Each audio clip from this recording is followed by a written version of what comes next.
Praise the Lord. Alam nyo, ah, ngayon lang ako bumalik dito sa anniversary ng Macau. At biglang nagbuelta kami. Alam nyo, sabi ng Panginoon, those who live in yung mga yung na-born again. In John chapter 3, sabi niya, those who live by the Spirit of God, born of the Spirit, you don't know where they are going, and you don't know where they are coming from. Kaya yung asawa ni sister, i-congratulate natin kasi nag-full time na. Hallelujah!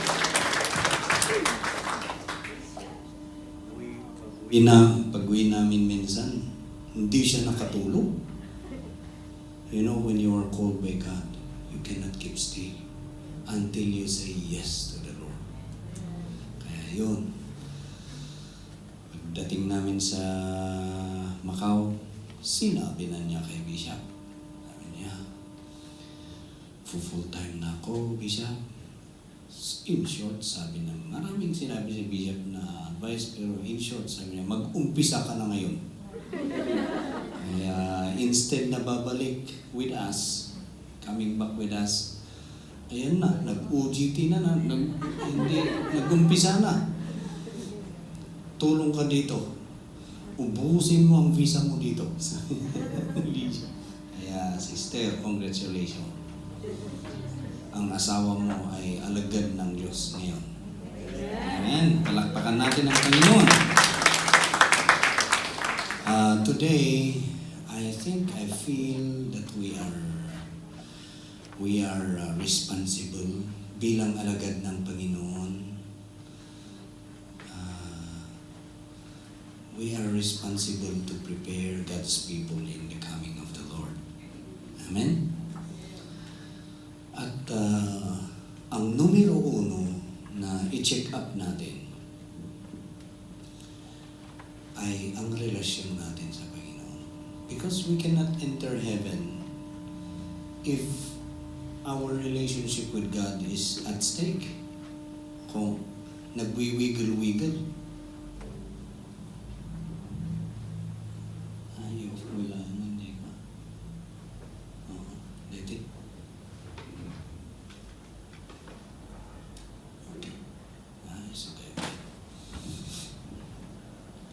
kung alanganin ang relasyon natin sa Panginoon, alanganin din tayo sa langit. Kahit na matagal tayong Kristiyano, after all these years, kung our relationship with God is nagwiwiggle, sasayaw ka na lang ng wiggle. Pero we all know and we are aware that the immigration in heaven is so strict. And once yung connection mo sa Panginoon ay alanganin, medyo alanganin ka rin. Amen? Kaya mag-check up tayo. It's good to check yourself before others check it. Amen? It's good na before you come to the checking point, ay i-check na natin. And I realize, alam niyo kung nung nag-umpisa akong magturo, checking our relationship, I started with the leaders in the UK and Europe. Pati na rin sila ay, oo nga, ano? We realize na hindi ko alam kung ano, pero yung mga iba, hindi nila alam i-check ang relasyon nila sa Panginoon. But we have to go through the Word of God. And we learn how and what is God expecting us if we say we have a good standing in our relationship with God. Amen? Yung mga iba, akala nila good standing sila. Pero, when we go through, oo nga, ano? Kaya maganda ngayon. Ang topic natin ay relasyon. Kasi, kailangan mainit ang relasyon natin sa Panginoon. Amen? Amen. When God created man, talagang intention ng Panginoon when He created us ay He intended to make man na talagang karelasyon talaga. Wala siyang ibang nilikha na He intended to be the apple of His eye and the object of His love. It is man talaga. Kaya tingnan mo ang katabi mo, talagang ikaw ang special na mahal ng Diyos. Amen? Amen. Huwag kang mag-alanganin pa. Kung nagdududa ka noon, you have to know and to learn that God, you are created, you are fearfully and wonderfully made by God. To be loved and to be the object of God's love. So He created man, and that is why yung covenant teaching natin, mga kapatid, na tinuturo ni Bishop. Alam nyo, pag nabasa mo yun at you learn about that, that's the whole picture of relationship. What is covenant anyway? Covenant, this is the whole covenant, the whole book. It is all talking about relationship. And covenant is the one that is making the relationship more serious. Kasi pag walang covenant, wala kang vow, wala kang pananagutan, wala kang accountability and responsibility sa relasyon, hindi seryoso yan. How many of you want your relationship with God serious? Amen. Yeah, maganda. Hindi naman hindi naman yung relasyon ngayon na ginagawa ng mundo na ina-advertise pa, no string attached. In Europe, they advertise some relationship na they meet up somewhere, may mga na-advertise sa online na dating, and no string attached. Can you imagine how wicked the world is? Amen? Ayan. Kaya mga kapatid,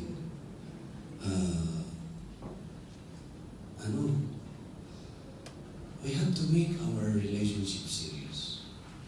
Na ito na, ang tutukan natin sa ating relasyon ay yung pinakasensitibo. Now, what makes, and how many of you are married? Uray basbasit mo sis pastora nagunay favorite isa asinig komitong nito. How many of you are married here? Oh, marami tayong married. When you get married, you know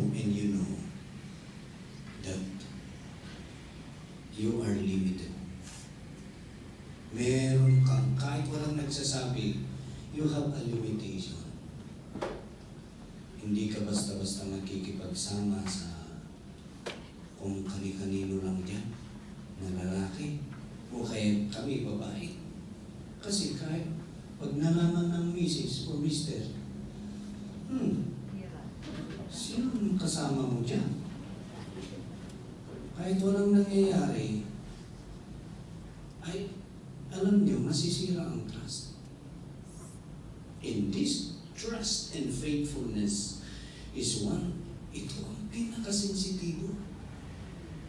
Pag sirain mo yan, anong masisira? relasyon. Amen? Okay. And ito,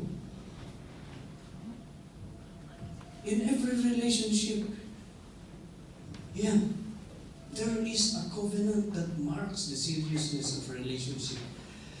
There is always a vow to be made. Kaya pag kakasal ka, if you enter, the standard of relationship is set by God. Kaya numero uno ang Panginoon. Amen? And when God loved us, there's no reservation. He gave it all. Minahal tayo. How did He prove His love? You know in Jeremiah 29:11?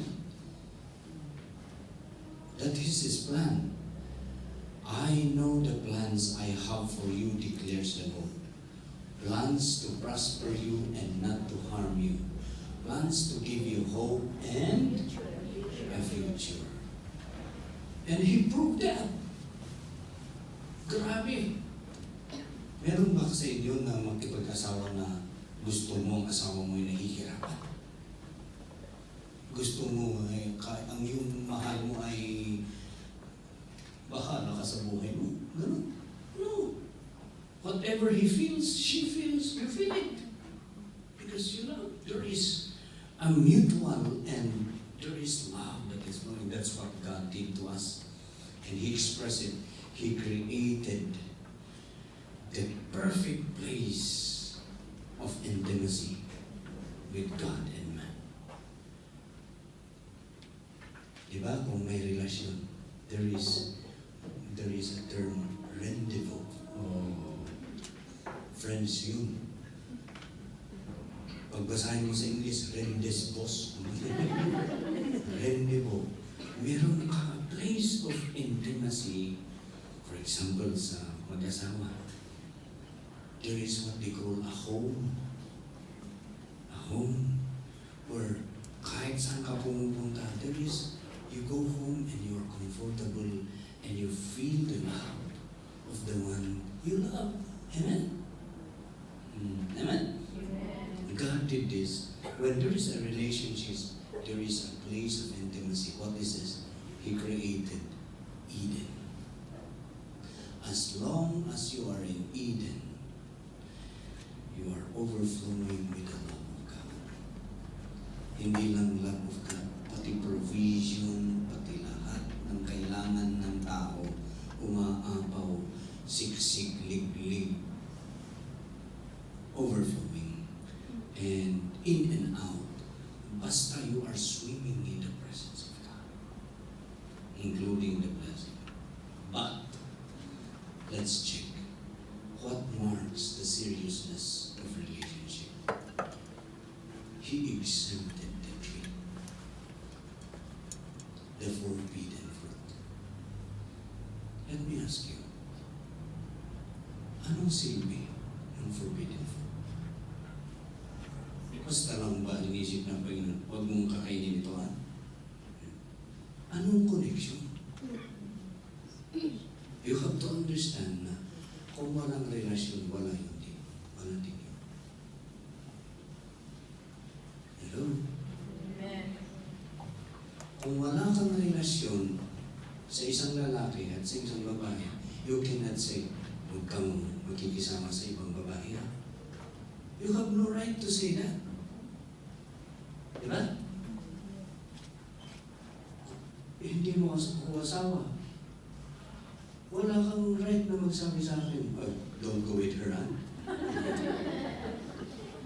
Ang asawa ko, ang may karapatan. So you understand now the forbidden fruit. That forbidden fruit, I want it to be clear to us. I know you are taga-Malakay.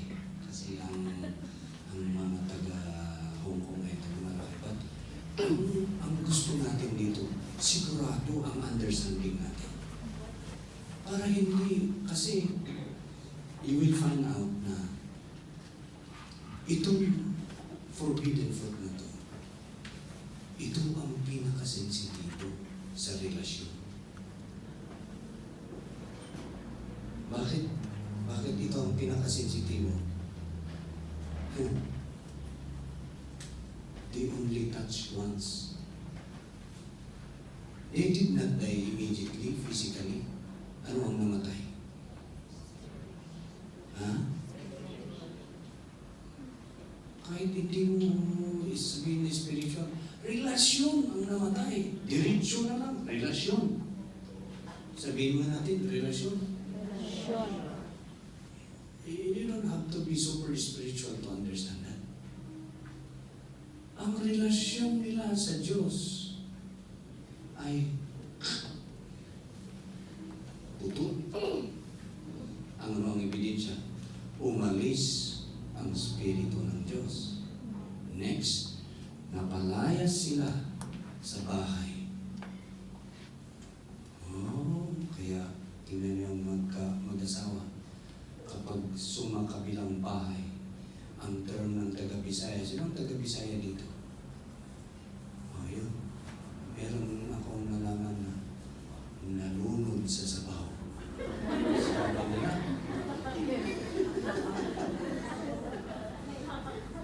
pag nalunod ka sa sabaw, ang term pala nila yun ay sumakabilang bahay.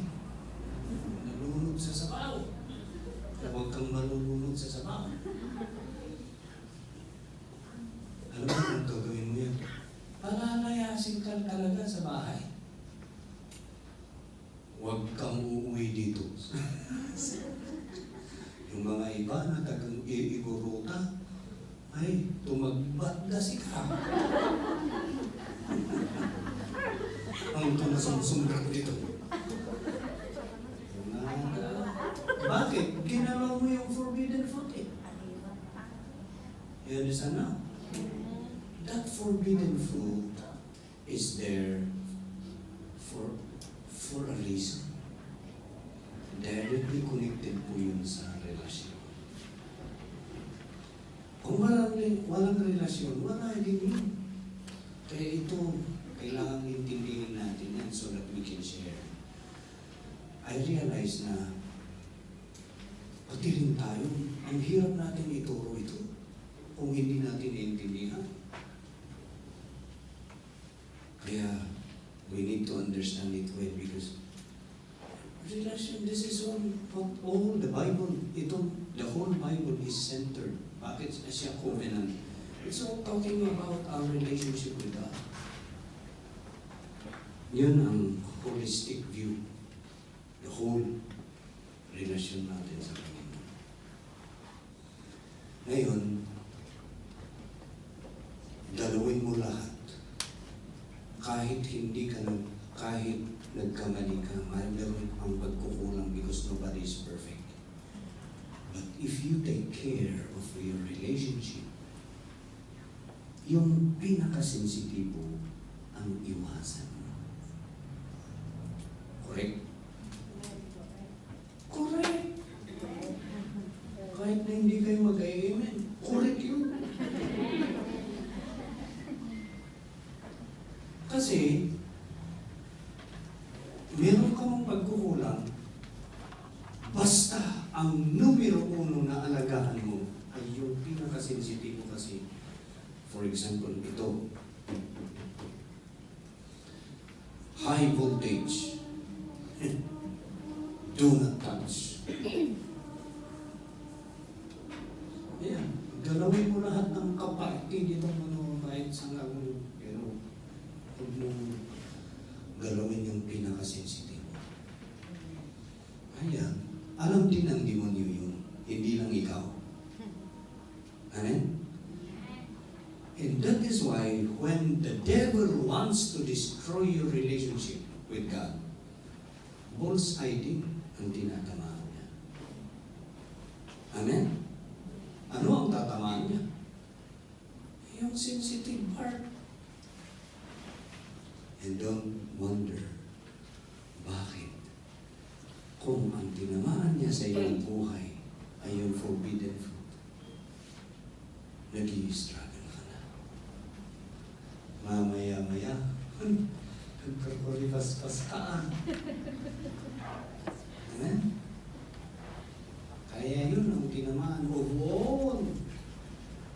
Ito ba? first strike of the devil, the bullseye, yung talagang that thing that is holding the relationship of man and God. Yun ang tinamaan. I hope it's clear. That is clear to you now. May leader na galing sa Pinas, pumunta sa UK. Binisit ako, kinumusta ko, kinakaunsihan ko. Sabi niya sa akin, Pastor, hindi naman ako nag-backslide. Hindi lang ako nagtatithe. I realize that maraming leaders din na hindi pa rin nakakaintindi ng relationship. The very basic of why we are serving. Imagine na, sabihin mo hindi ka nag-backslide, tapos hindi ka nagtatithe. What are you here for? If it's not for your relationship with God.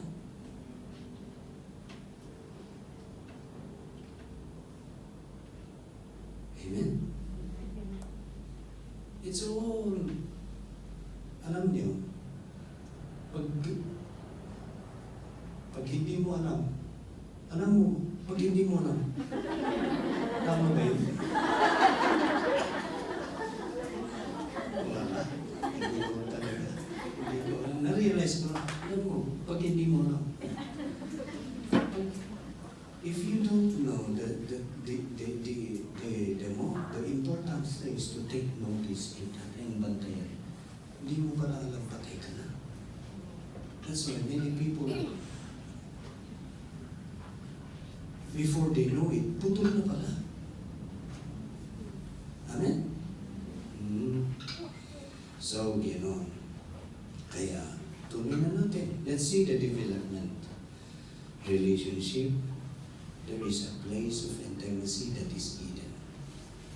And in Eden, hindi lahat ng and in Eden, God always come down in the cool of the day. Every day, ang fellowship ng Diyos at ang tao. That's why the song came from there.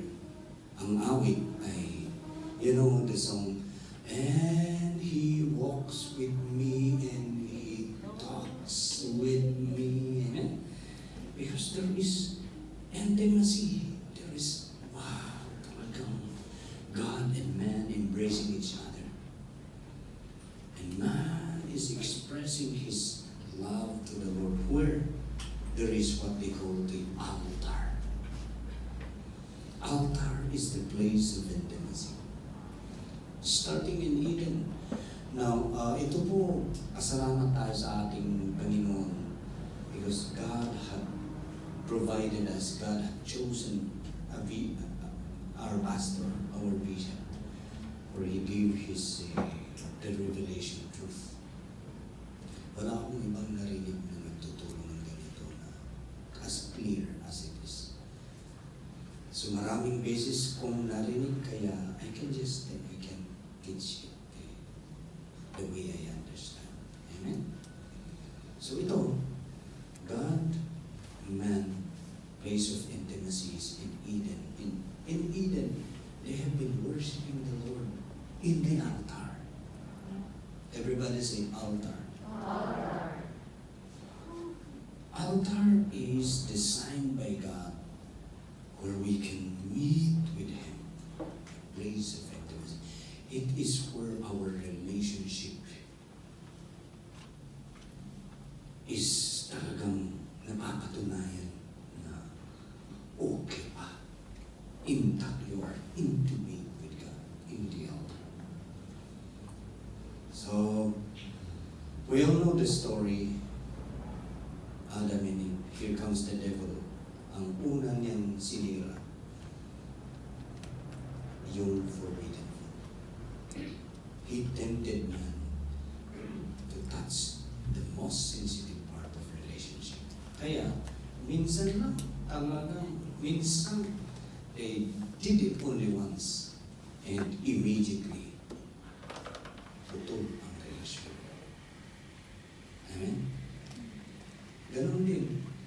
sa tao. Once somebody will win your heart, maraming nangyayari. Kinukuha ng asawa ang asawa from the Philippines. Naggastos ng malaki. Punta sa embassy. Doon sa embassy may nakakasamang nag-apply. Nakakuha sila ng visa. Pagdating sa UK, naghihintay ng with excitement yung asawa. Pero pagdating sa UK, iba na ang kasama. Na-develop sa embassy. True story yun. Yung member natin. Pagdating, sabi na sa sorry na lang, sama ako sa kanya. Somebody won his heart pala. Kaya, bigong-bigo yung asawa. That's the feeling of God to us when the devil win our heart. At the number one na tatamaan talaga is itong forbidden fruit. Material. Kaya, pag gusto mong sirain ng relasyon ng magpamilya, doon ang tamaan ng demonyo. The most sensitive part. Amen? They touched and they were cast out. The Spirit of God left man. The next, nag-remedyo pa rin ang Panginoon. Because of His love. He made a remedy. He cloth. Gumawa siya ng cloth covering. Everybody say covering. Sinfulness came and man needs a covering.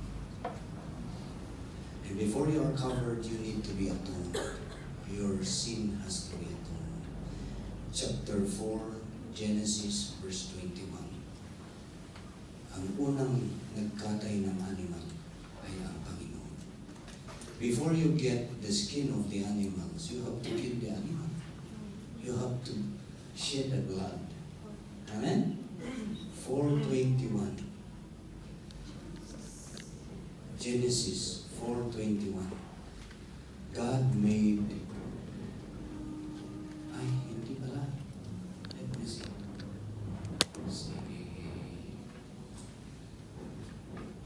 Yung chapter 4 pa rin.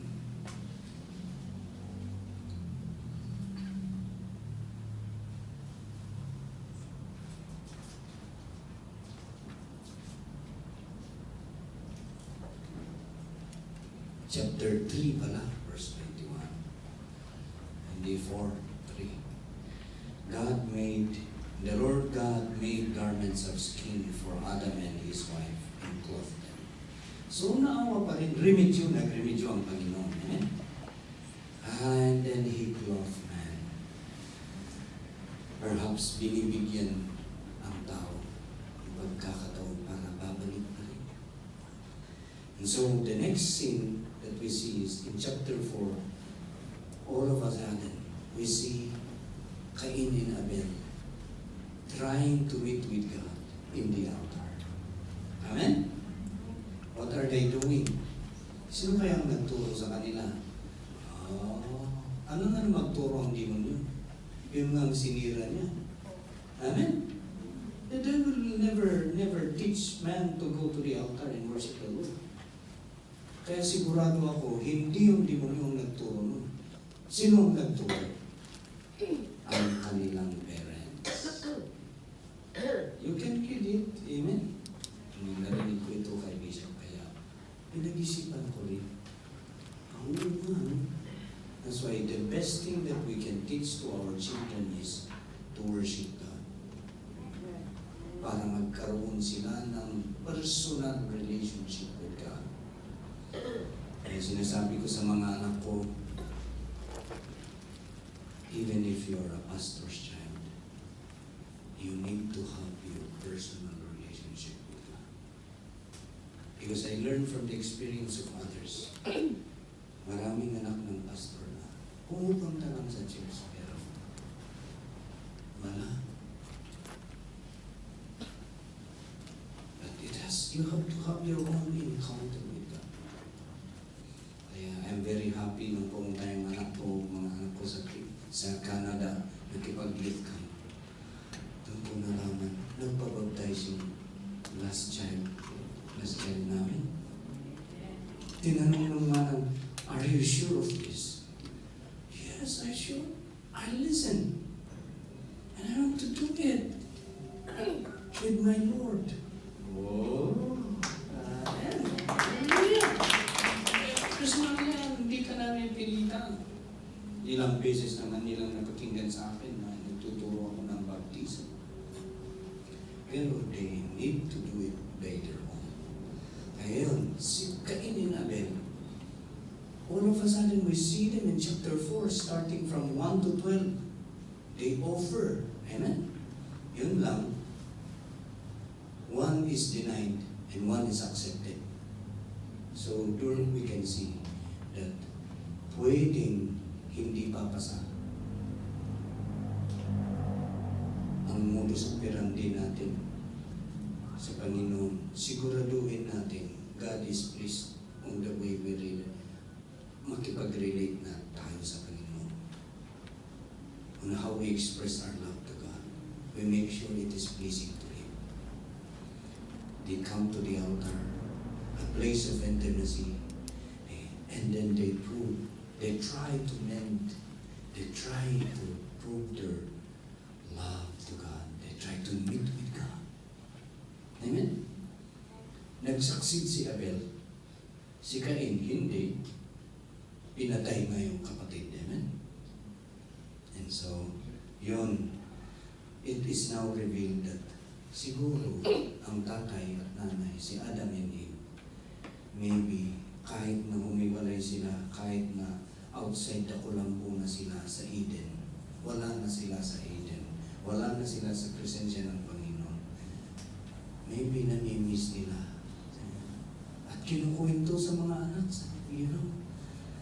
mga anak, alam niyo nung nasa presensya kami ng Panginoon, this is what we have been doing when we were in Eden, in the paradise of God.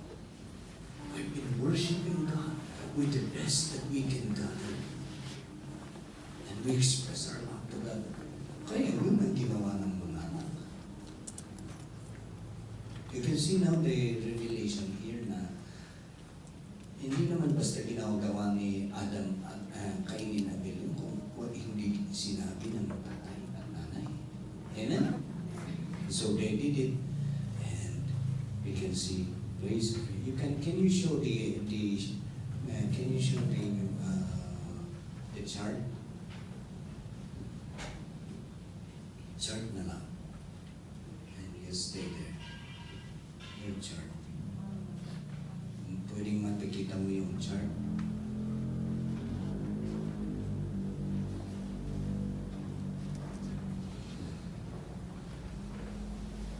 There is always, yeah.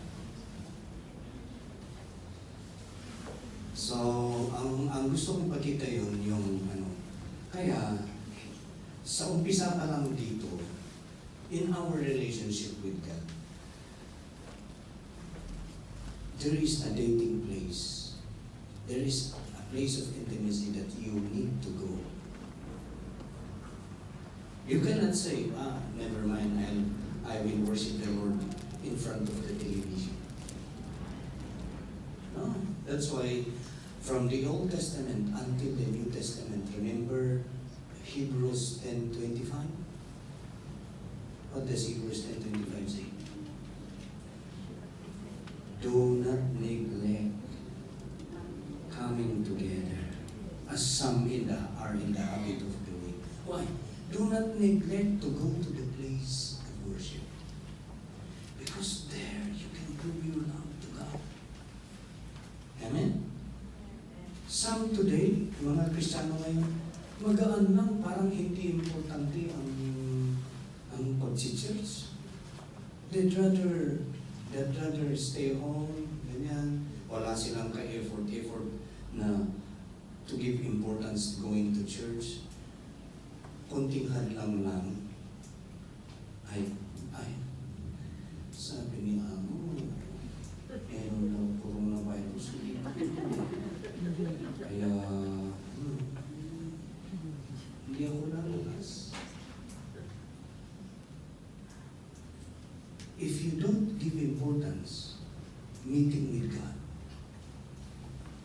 then you don't do any effort. Sabihin mo, okay. Sa bagay, sabi ng Panginoon, mag-obey ako.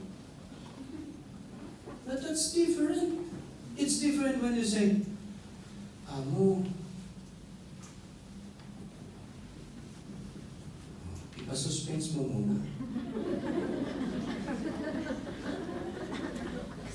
It's very important. I need to be there. Even if you don't understand. God will protect me. I need to meet with Him. If that is so important with you, talagang manong this, got to do something. Kaya congratulations sa inyo, lumabas ngayon. Palakpakan naman natin. Tingnan mo yung pastor doon sa yung church na pinagbukan natin ng anniversary sa Macau. Kinansel yung event natin. Dahil lang sa corona. Sabi ni Bishop, natakot yung faith nila. Tumakbo. Mag-fellowship daw sila sa online.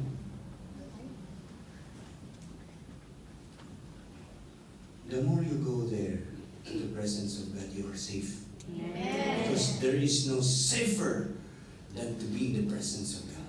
Amen. Amen? Amen. Isang mamuray ka tanyo dito, mask ko dito.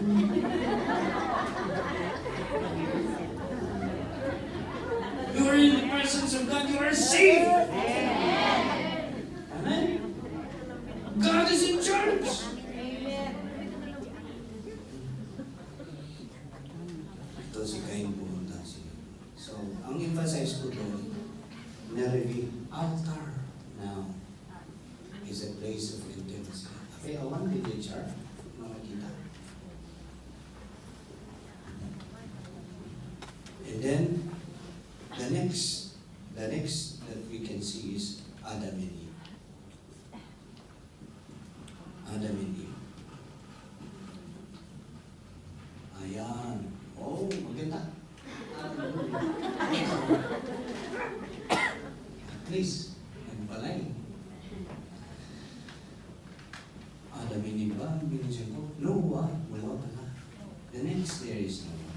Galit ang Diyos dahil the sin of the people multiplied. Okay.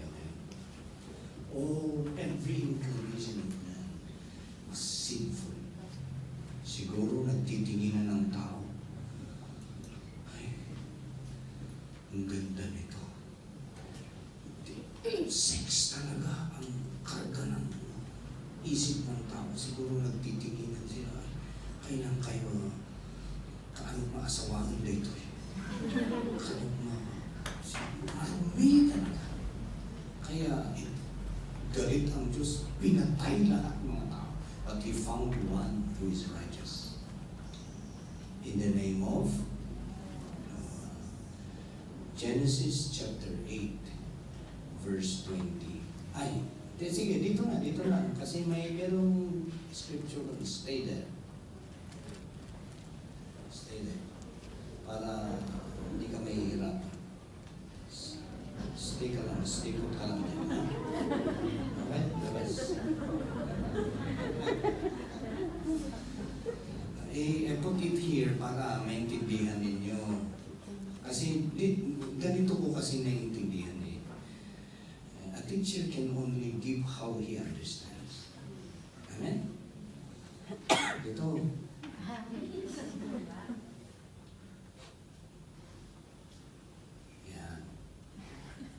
The next thing is Noah. When So God has to renew His covenant with Noah. Because Noah proved his love to God. After how many months in the ark, in the barko,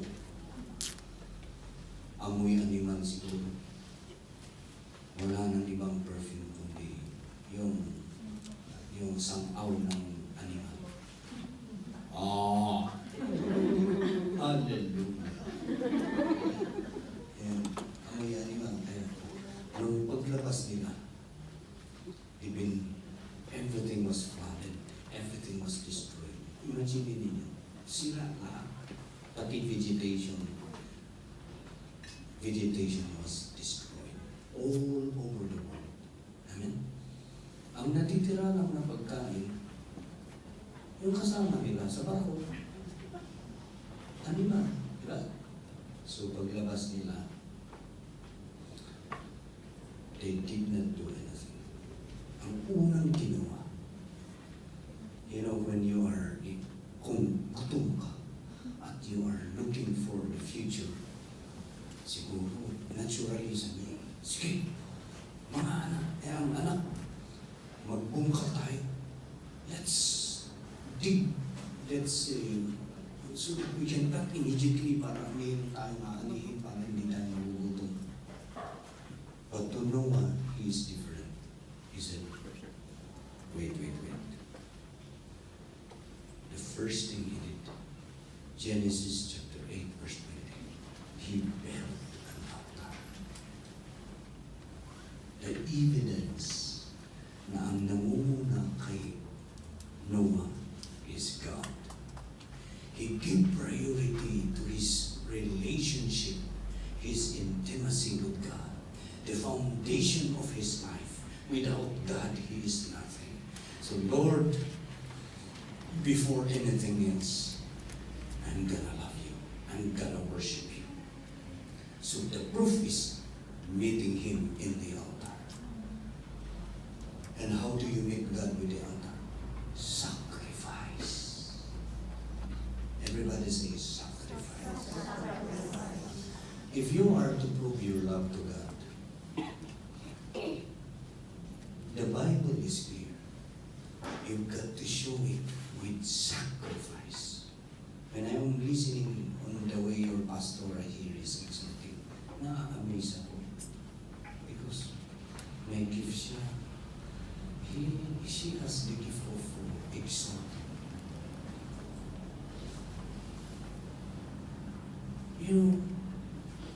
Huwag kang pupunta sa altar. Sasabihin, Lord, dito ako. Simumulaga ka, intended. That is why the Bible says, don't go there empty-handed. Iparamdam mo sa Panginoon ang pagmamahal mo. Ano ang gagawin mo sa asawa mo na hindi alam magtrabaho? Pero pagdating sa inyo, I love you. I love you, tutu. Walang preno. Wala man lang gagawin na to help with the needs of the family,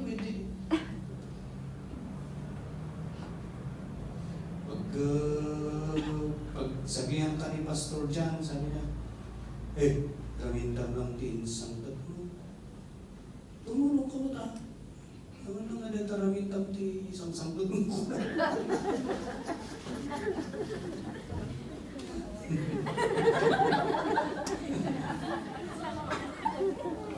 Amen? Okay lang.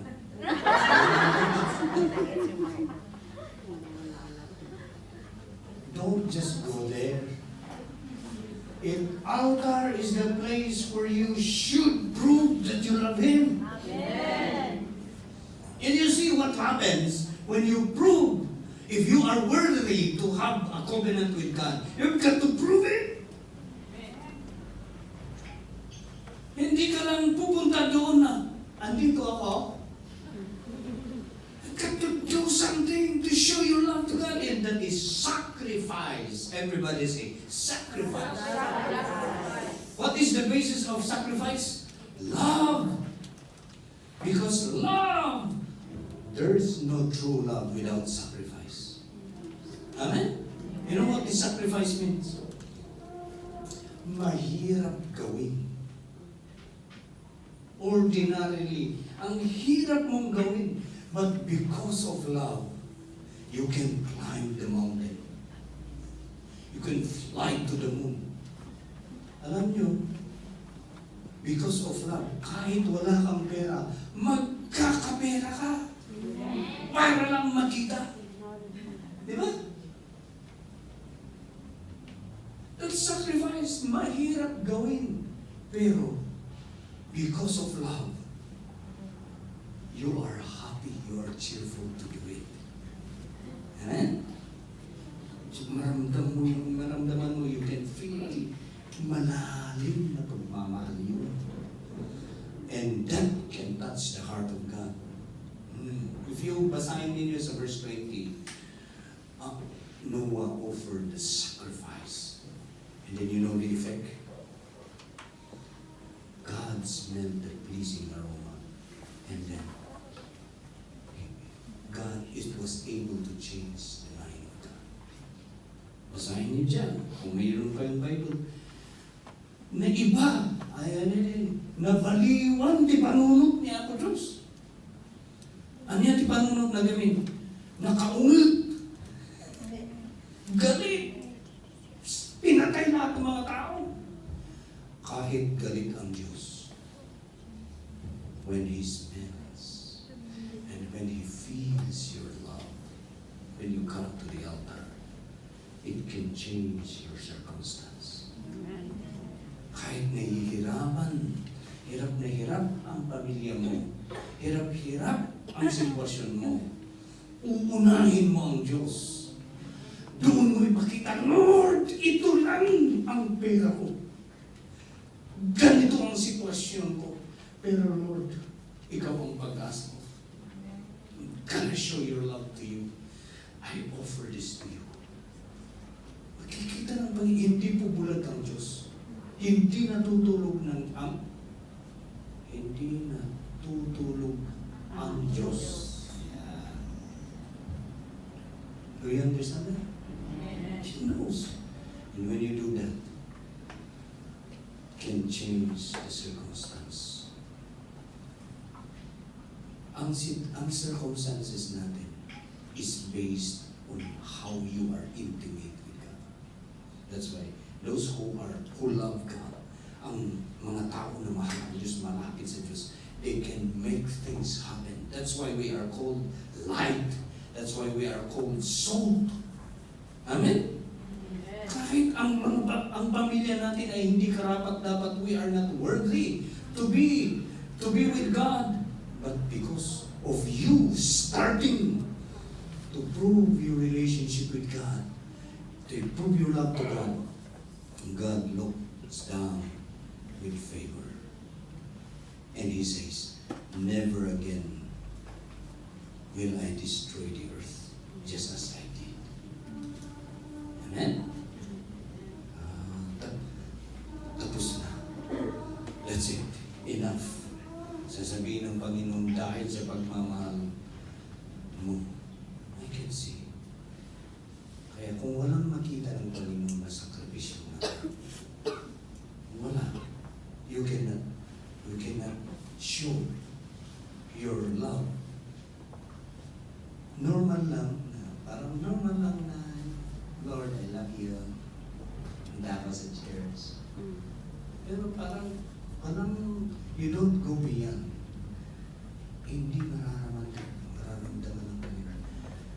Especially if you are in a situation that you are facing some problems and some. I advise you, do this. Kailangan gagawa ka ng exceptional para pansinin ka ng Panginoon. Amen? And we're talking about the relationship here. Meet Him in the exact place. God, ay yung ginawa ginawa ni Noah that became the foundation of the family. That's why all of us, the table of nations started in Noah. Dumami ang tao. Amen? And where did Noah prove his love to God? In the altar. You want to prove your love to God? It has to be here. In the altar. That's why when you come to worship and you have not given, you have not sacrificed, you have not loved the Lord. Ay, naaawit ka na. Anong awit natin kanina? We are binding the forces of hell. Binding. Mag-offering ka muna. Amen? I don't see that. Don't take me wrong. Maganda ang magpuri. Kaparte yan sa pag-express natin. Pero ang talagang nakakatats sa puso ng Panginoon, if we want to take care of our relationship dito sa altar, yung sacrifice sa pagbibigyan. That's why even if our church is being persecuted because of lack of understanding of giving, we don't stop. Because we want the people to be blessed. Amen? Sino gustong mag-bless? Amen. You will only be blessed when you restore your relationship with God. How? Dito, sa kondisyon na nakasulat dito. When Noah did that, chapter 9, he renewed, dito re-echo. God re-echoed. Nako, marathon tayo. God re-echoed yung sinabi niya kay Adam. Ito. Okay. Rule the earth. Be fruitful and increase in number. He said that to Adam and Eve also. Just as, in verse 3, just as I have given you the green buds. Nung nabalitan lang yung the same principle, the same covenant. Amen? Ang problema lang, wala na yung fruits. Nalunod na lahat. Tama ba? Everything was destroyed. Ang available doon, animal. So, when he gave the animal, he has to exempt something from the animal, specify as a symbol of faithfulness. When he gave the animal, and then he exempted the blood, just as he exempted the forbidden food. Parang napalitan lang. Pero ang principle doon, we have to understand, bakit? Relationship. When he made a covenant, ito na ang naging most sensitive part of relationship. Don't eat blood. Kasi aswang lang ang kumakain ng dugo. Hindi ka aswang. Sabihin mo sa katabi mo, hindi ka naman aswang. Amen? Alright. So don't eat blood. Amen? Now, so in place of na-update na yung forbidden fruit. You understand? Ito na, blood na. So, from that time on, kahit naging carnivorous ang tao, hindi na nila kinakain ang blood. Until today, as long as we eat meat, don't eat blood. That's an eternal covenant with God. Why? Relationship. Amen? Kahit masarap ang dinuguan, pasensya ka na lang. Kung ayaw mong maputol sa Panginoon, remember, they did it once, putol ka agad. The same principle. Everybody say, the same principle. Same principle. One principle. One principle. Okay, klaro? Amen. Klaro ba? Amen. Pinalitan lang yung forbidden fruit sa blood. Where is it done? In the altar. And their commission. The next, Noah.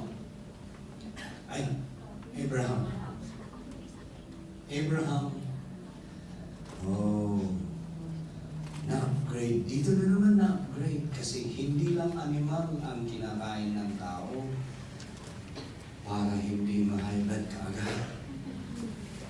Mix na. So, they can eat everything. Hindi lang naman animal ang blessing. Meron ding fruits, meron ding, and then, bahay din, mga, wala pang Pajero noon, kutsi, wala pang Toyota noon. At least may mga maraming blessing including victory. Amen? So we can see there that when in that chapter, assignment lang ninyo niya. Basahin ninyo Genesis 12, 8 to 9, Genesis 14, 17 to 20, and then Genesis 22 when Abraham offered Isaac. Okay, lahat yun. It's all done in the altar. Started when Abraham meet with the high priest Melchizedek. Kaya napamahal ko yung pangalan ko nung nabasa ko yung Melchizedek. Oh, man. Nasa Bible pala ang pangalan ko. Mel. So, and then, the effect of and that is, if you read deeper further, that is actually Jesus in the Old Testament. Because he has no general, that is God himself, Melchizedek. He came, and then Abraham gave his tithe. Oh, this time, according to theology, this is now the first time na mention ang tithing. Kaya, yung mga theologian, ang akala nila, tithing only started during the time of Abraham. Pero, kayo ngayon na nakikinig ngayon, does tithing only started during the time of Abraham? No. Ito. What is that tithe for? Evidence of relationship. Abraham was the father of faith. He believed in God. And he activated yung faith niya. And then, he gave his tithes. What is now the tithes? The tithes now, na-upgrade na naman yung relasyon ng Panginoon sa tao. And then, tithe na, kasi hindi lang animal ang tinatithan mo.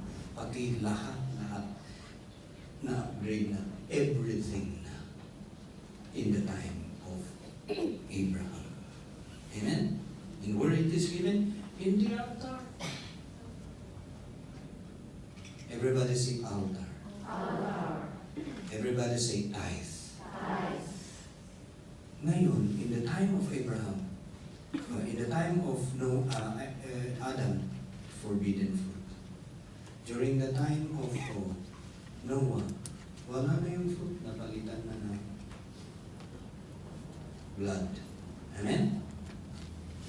What is that for? Relasyon. Ngayon, during time of Noah, hindi na lang blood, kasi hindi lang naman animal ang kinakain. So, summary, parang includes every blessing that you receive. Tithe na upgrade na yung sensitive part of relationship. Nagpapalitan naman, but only one principle. You can eat everything, but do not eat the tithe. Klaro? Amen.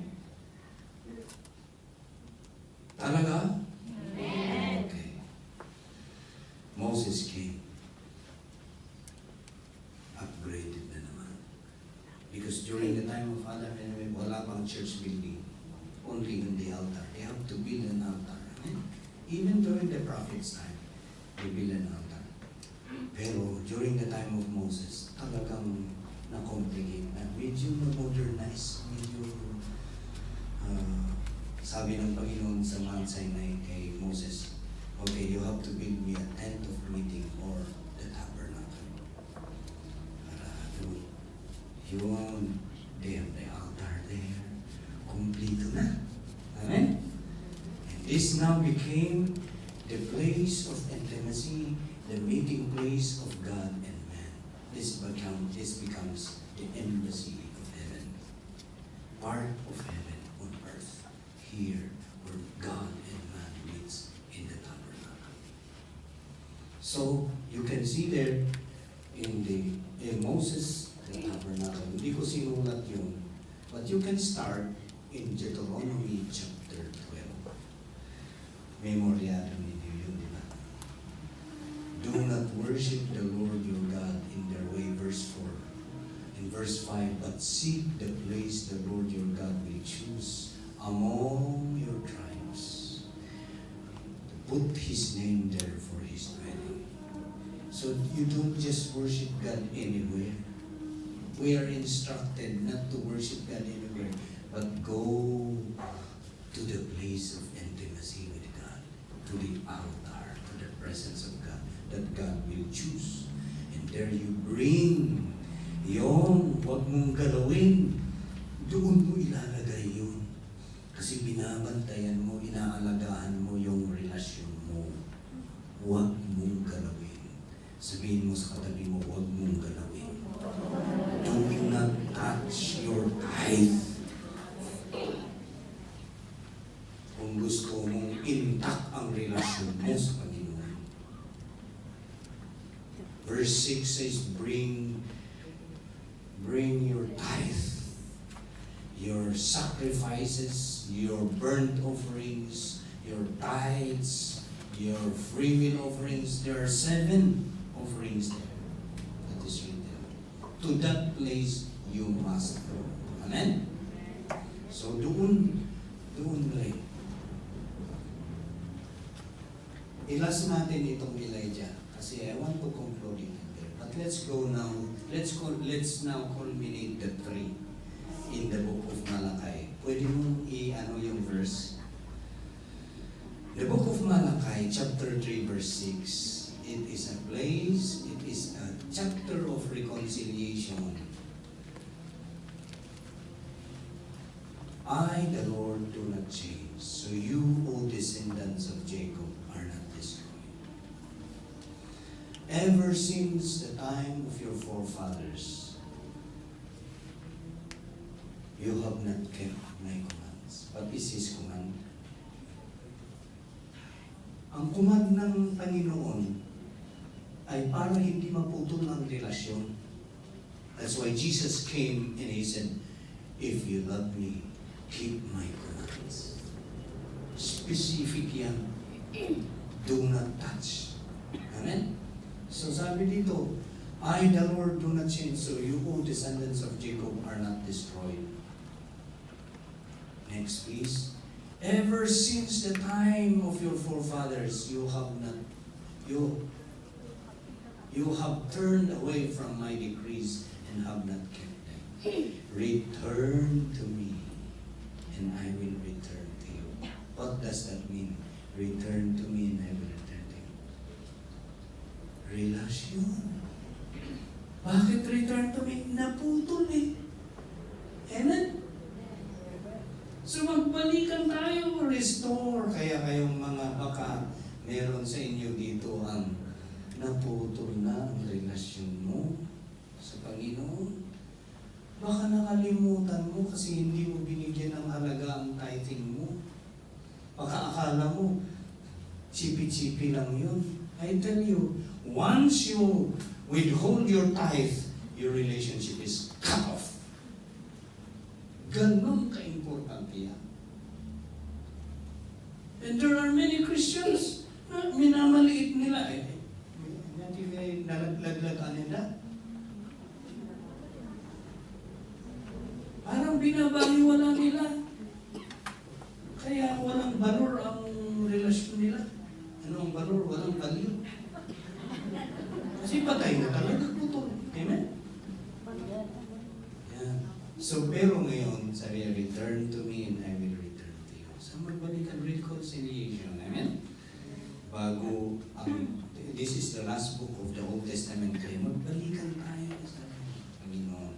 So, let's answer the question here.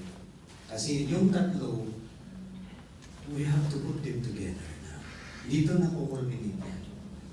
Ever since, ang tanong, where is he referring ever since the time of your forefathers? Where is he referring? When is he referring?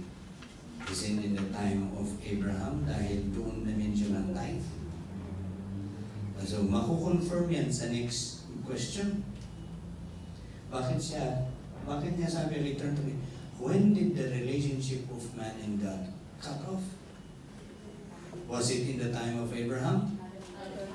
Makinig kayong mabuti, you have to highlight this because ito ang ginagamit na pang-alilaw sa mga pre-believers niyo. If you have not heard it, I'm telling you, marunong din ang demonyo ngayon. He knows the bullseye para maputol ang relasyon natin. Amen? So, ito, sabi nila, wala naman tithes sa Garden of Eden. But, what this is referring? He's not referring. Iisa lang ang sagot dito. Ever since the time of Abraham, who is the forefather? Kung sabihin natin si Abraham, kasi sabi ng theology, the first mention of tithing is during the time of Abraham. Kaya that is the time of Abraham. Then let's check it. Kung tama yun. Kung tama ang theology. Now, it has to be confirmed. When did the relationship stop? Cut off. Was it the time of Abraham? There's only one answer there. It's in the time of Abraham. At least ang muya ninyo. Alam ninyo, amen. It was not even in the time of Noah. In the time of Adam. And then, when did the curse started? 3 questions yan. When did the curse start? It's not in the time of Abraham. Gusto kong maliwanagan yan sa inyo. Because we don't want our people to become confused. Kailangang naipasdik, kailangang sure hit ang pananampalataya and understanding natin. Amen? Pero wala namang na-mention na tithing sa Genesis, sa Garden of Eden. Wala. Forbidden fruit ang nandyan. Wala rin na-mention sa time of Noah. Blood ang na-mention doon. But why is it that may forbidden fruit? Hindi ba relasyon? There's only one principle. Bakit binawal ang blood?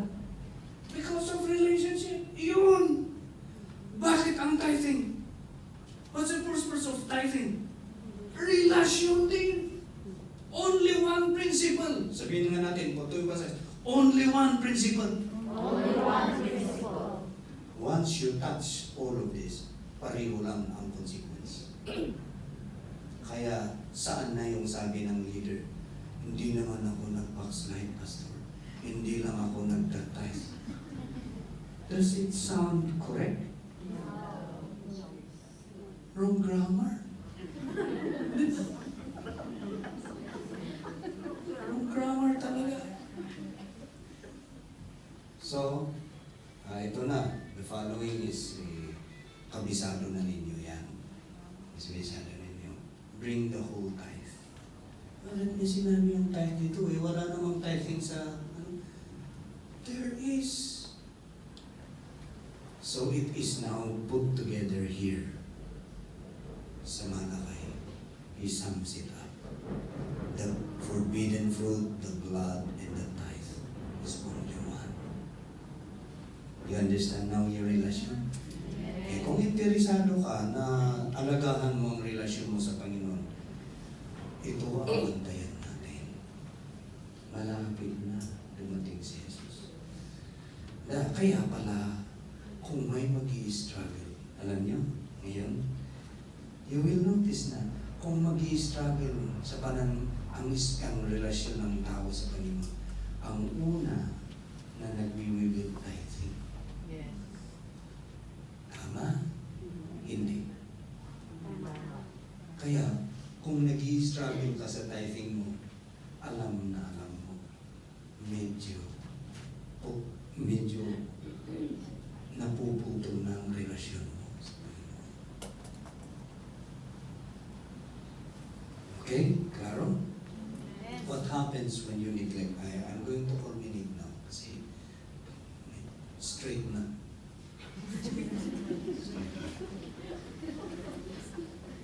What happens when you neglect the altar? That's why if you see the go there, Elijah, it is highlighted in the life of Elijah. Israel neglected the altar. They no longer worship the Lord. But they claim to be the children of God. Anak naman kami ng Panginoon. We are Israelites. We are Jews. Just like the Christians today. We are Christians. Kristiyano kami kasi Pilipino. Oh, di ba ninyo alam? Napanganak ako sa Christian family. I am a Christian. The same thing during the time of Elijah. We are Jew. We are Jewish people. We are Israelites. We are the people of God. But they neglected the altar. Once you neglect the altar, there will be famine. Famine came. There is no rain. Sabi ni Elijah, except at my word, there will be neither dew nor rain. Ano ang ibig sabihin nun? No blessing. Once you withhold your tithe, mintis na hindi mo inalagaan itong relasyon mo sa Panginoon. Pati pag-gimong mo ay hindi na, medyo absent ka na sa church. Parang hindi na yung loob. Wala na. Pabayaan na yung relasyon mo sa Panginoon. Wala. Be careful. Famine will take place in your life. So, Elijah went to Mount Carmel. He said to the husband of Jezebel, King Ahab, call on the people. They built 2 altars. He repaired the altar. In short, he said, the God who answers by fire is the living God. Kasi iba na ang wini-worship ng mga tao. Iba na ang pinupuntahan, iba na ang relasyon ng mga tao. They worship God, the other gods, they worship money. Yan na, work na. Materialism na. But Elijah exemplified this. And then in short, when he repaired the altar, and he called on the name of the Lord, he offered the sacrifice. He restored the altar, and God answered by fire. And then, the sound of the heavy rain. He said, there's a sound of the heavy rain. He said to King Ahab, hitch your chariot before the rain will overtake you. Blessing will only start to flow when you repair your altar. Huwag kang gagawa ng altar sa kwarto mo, sa bahay mo. Tapos paluhod-luhod ka dyan. The altar is the presence of God. We're in the house of God. So you have to give an effort. Yan, dapat ang goal natin sa pagpunta sa church, ito, Lord, I'm going there with you. I love you. I have to meet with you there. Our goal is the presence of God. If that, all of us, ang goal natin ay presensya ng Panginoon, kahit nakasimang ang nakatayo dyan, hindi ka grinet na good morning, you are not affected. Because your goal is, kahit anong mangyari, I have to meet my God. Opening prayer pa lang, na-feel mo na. Hallelujah. Tapos, praise and worship, mas lalo na. Hallelujah. Wow. You feel the embrace of God. At pag may mag-i-exhort, hindi ka na makapaghintay. Dalhin mo pag-i-exhort. I cannot wait giving my tithe already. I can't wait giving my sacrifice. Amen? Dapat ganoon ang feeling natin if we really love God. Sabihin mo, tanin mo sa katabi mo, ganoon ba ang feeling mo? Dapat ganoon. Amen? Feeling natin, hallelujah, can't wait. Can't leave. Can't leave. Can't live without you. So, kulang ang buhay natin kung hindi natin na-meet ang God natin. We have to come to the altar. Amen? Because when you go home, you have the blessing. Mas marami kang maiuwi once you encounter God. Amen? That's why you have to make sure that you come here and your objective and your goal is to meet and encounter with God because of your relationship with Him. Otherwise, kung hindi ganun ang goal natin, you just come here for social gathering only. And it all beauty works. Sayang lang ang oras mo dito. I don't know if that is a good term. Pero sayang lang yun. That's what happening to all the churches. Many. They gather.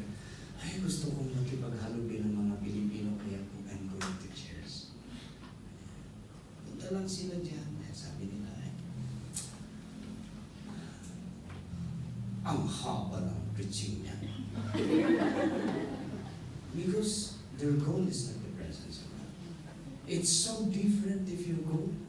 It's the presence of God because you are related with God. Amen? Tapusin na natin. Ito, ayan. Kaya yun, ma-repair ang altar here. Ito na. The most sensitive part ito. Forbidden fruit, the blood, and the wine. Iisa lang pala yan. Kaya kayo tayo. Alam mo, may mga leaders, we find out, doon sa aking destino, I found out na yung mga leaders, kung pwede, walang second offering. Kaagin-agin naman nalipatan na. Lumaban pa rin kung pwede, wala nang tithes and offering. I realize when I check, they have not understood. That's why I have to teach again the leaders. Sana naintindihan natin ito. And we know how to emphasize. Bakit tayo nagtatithe? Kung wala lang relasyon, bakit ka mag-tithe? But because of relationship, that's the most sensitive part. Kaya pag ginalaw mo yan, ay, ano ka? Delikado. Tapos, inaasahan mong marapture. Pagdating ng Panginoon. I hope we are doing our part here to prepare you when Jesus comes. Let's check our relationship with God. Amen? Kaya tama na. Sumubra ako ng 10 minutes. Kaya meron pa, pero kung gusto ninyo, come out tomorrow. Mamaya, get excited because the next picture na magpapakain sa atin ay si Pastor Harold. Amen? Ay, palagpakan naman natin. Pero, hindi mo magla-dance muna tayo. Kaya, ito, alam nyo, we have to value our relationship. When we are in the presence of God, make the most of it, mag-enjoy tayo. Buhusan, talagang enjoy, amen?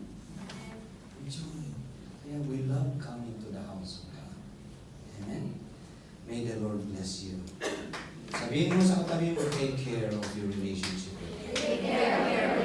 God bless you.